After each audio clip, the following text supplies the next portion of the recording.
How to see who unfollowed you on Instagram. Hello everyone, I am Bishaka and welcome to our channel Create, Login and Delete.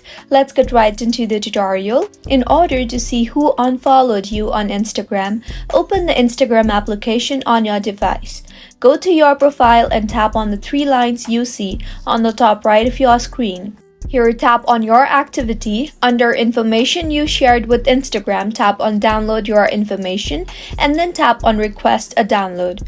Select the accounts you want to download information of and then tap on next. You will be asked if you want to download a complete copy or you want to download only selected information. So tap on select types of information and here tap on followers and following and then tap on next.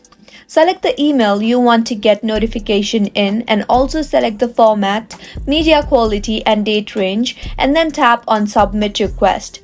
Your request has been submitted. Wait for a while for Instagram to review your request. You will receive an email once your request is verified. You can see I have received an email from Instagram regarding my download. To go back to Instagram, download your information page again and now tap on the download button. Enter your password and then tap on continue, and with this the information will be saved to your device. So go to your home screen and now open files and you will see the download there. Tap on that and then tap on followers and following and you can see there is a separate file for recently unfollowed. Tap on that and you will be able to see all the users who unfollowed you. If you find this tutorial helpful, do subscribe to our channel. Thank you for staying with us until the end.